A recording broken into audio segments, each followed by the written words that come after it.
Tingnan nyo tong itim ko na to mga kalapatids. Sigang-siga talaga dito. Inahabol nila yung bagong kalapate na nilagay ko. Siya si Idol Madla, nakakahanga, may mga hawak, gandang linyada. Ika'y inspirasyon kung bakit hanggang ngayon ako'y palaging kumakarera. Welcome back mga kalapatids dito sa Madla Love TV. For today's video, kukunin na natin mga kalapatids yung ibon natin dito na dalawa. Nakakala ko dati, babae, lalaki pala. So nandito sila. Kunin natin ha.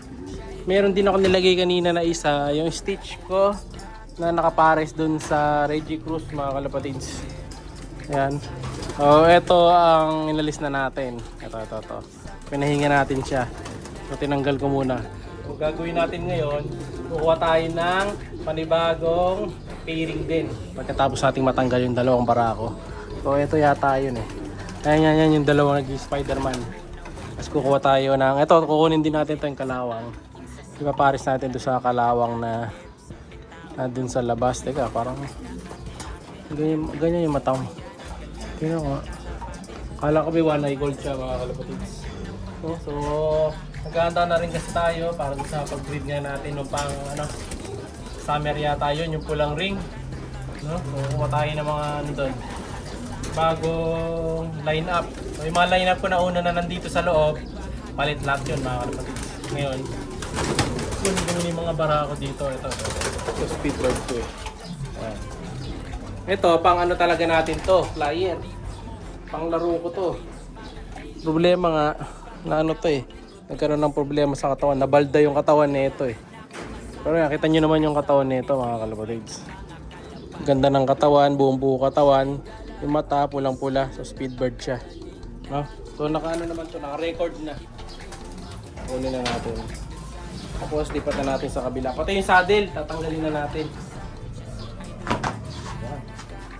Yaps, lipat natin. Dito ka muna boy. Ay, subukan mo na pala ng ano. Ideal kasi baka mamaya mga kalapatids hindi siya magkakain eh. Baka kasi may stress kaya kailangan ina-ideal din natin. Para kahit na hindi siya kumain bukas, hindi siya may stress. Pero sigurado kakain to kasi ano lang sila dito.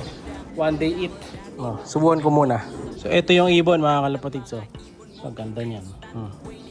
Laki ng katawan. Ayan, kung gusto niyo yung speedbird, baka gusto niyo mag-acquire. Ito available naman to. Ayan. So, alam kaagad natin yung speedbird kasi nga kilala ko yung mga tatay saka nanay nito mga kalapatids. Ayan. Saka yung lahi talaga nun, talagang yun pang pukpukan natin sa pooling. So 2026 ring to, bata pa to. Ayan. So, okay na, nasubukan na natin. Pasok na natin siya sa stock section.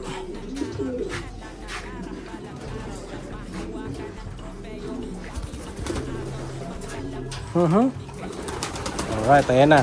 Bubugbugin na ng mga barako dito yan. Pero makakasurvive naman yan mga kalapatids. Huwag lang siyang papalag.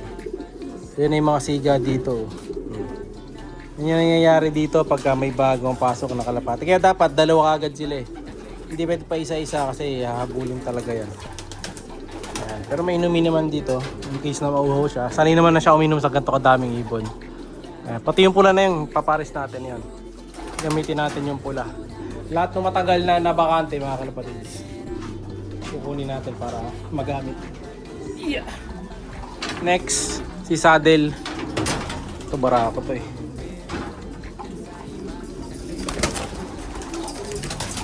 Ulihin ko muna. Nahuli naman agad. Ito maganda to mga kalapatids. Alphonse Imbrek.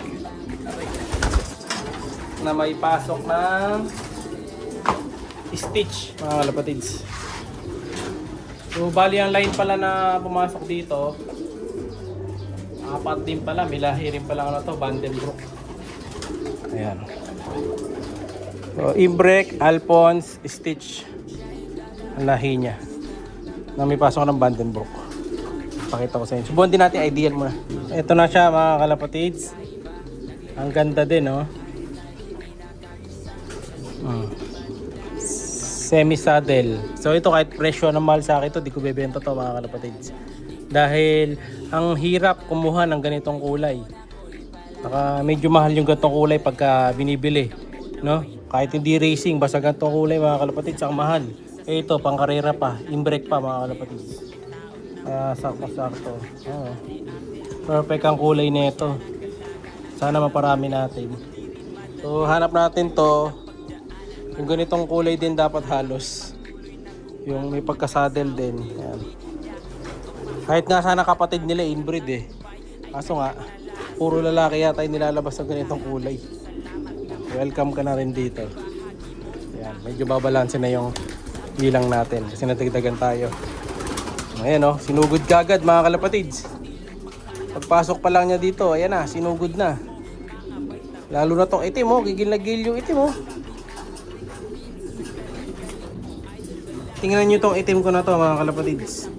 Sigang-siga talaga dito, inahabol nila yung bagong kalapate na nilagay ko. Ayan. Sinasabong. So ito si ano to pangalan nito. Si Papa P.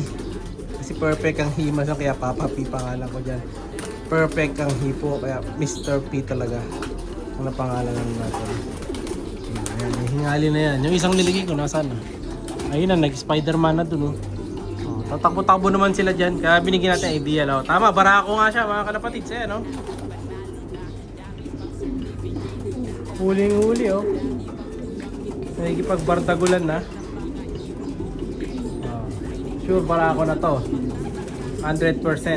Nakipag-away na eh.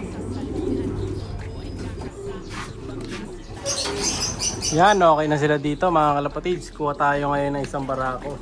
Kasi kung maalala nyo, di ba, may goke ako. Ang nangyari dito sa goke, hanap natin ng bagong pares. Pipili tayo. Ang kukunin natin ngayon, sino? Goke yun eh. Tingnan natin sino makukuha kung pwedeng pamares. Ito siguro baka ito na lang mga kalapatids. Ito. Speedbird din natin to eh. Pero meron pa tayo maiba dito. Hanap tayo ng maganda-ganda. Sino kaya ang pwedeng pares sa goke? Ito siguro ito. Ito pa. Tagal lang hindi nagagamit dito eh. So ito, naglabas na to ng mga kalapatids yung Pandays winner natin saka yung super set winner natin nung nakaraan sa South. Ito yung papares natin. Si Papa P. Maganda to eh. So labas natin siya. Lakas ang hangin mga kalapatids. Nakauulan yata mamaya.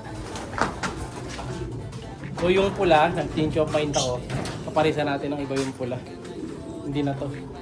Ayan, so ito yung papares natin na ibon mga kapatids. Ito, ganda to. Barako. Ayan o. Kung napanood ako sa FB, ang sabi nila, kapag daw ganito na papuso mga kalapatids yung ilong, magandang klase daw. So ito, papuso ilong nito mga kalapatids. Ayan, so lahi nito, Vandenbroek. Ayan, papuso to mga kalapatids. Kaya sakto-sakto to. Sana maging maganda ang kalabasan nila dun kay Goke Bird. Ayun yung Goke Bird natin yung isa. Yan. So Jansen BG ko yan. Sakto, pares natin dito. Let's go! Siya'y kalapatistang napakagaling na kinakilala.